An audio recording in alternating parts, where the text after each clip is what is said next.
ఆగండి, మీరు రైల్లో ప్రయాణిస్తారా? అయితే ఈ వీడియో చివరి వరకు తప్పక చూడండి. ఎందుకంటే రైల్వే ఛార్జీలు ఈ నెల 26 నుంచి పెరగబోతున్నాయి. కానీ ఈ పెంపు అందరికి కాదు.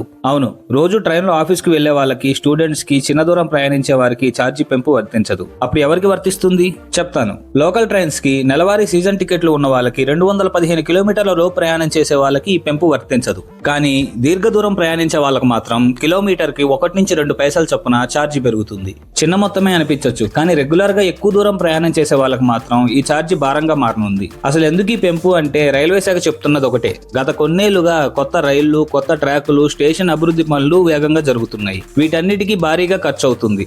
అదే సమయంలో ఇంధన ధరలు కూడా పెరిగాయి, నిర్వహణ ఖర్చులు పెరిగాయి. అందుకే ఈ చిన్న ఖర్చుతో ఈ ఏడాది మాత్రమే సుమారు 600 కోట్ల రూపాయల వరకు అదనపు ఆదాయం వస్తుందని అంచనా. కానీ ఇక్కడ నేను ఒక విషయం స్పష్టంగా చెప్పాలి. సామాన్య ప్రజలపై భారం పడకుండా చిన్న ప్రయాణికులకు మినహాయింపు ఇవ్వడం ఒక మంచి నిర్ణయమే. కానీ ఛార్జీలు పెరుగుతున్నాయి అంటే ప్రయాణికుల నుంచి కూడా కొన్ని చిన్న డిమాండ్లు ఉంటాయి. రైలు టయానికి రావాలని, శుభ్రత మెరుగవ్వాలని, భద్రత పక్కాగా ఉండాలని. ఇవి జరిగితే ఈ పెంపు న్యాయంగా అనిపిస్తుంది. దీనిపై మీ నిర్ణయం ఏంటి?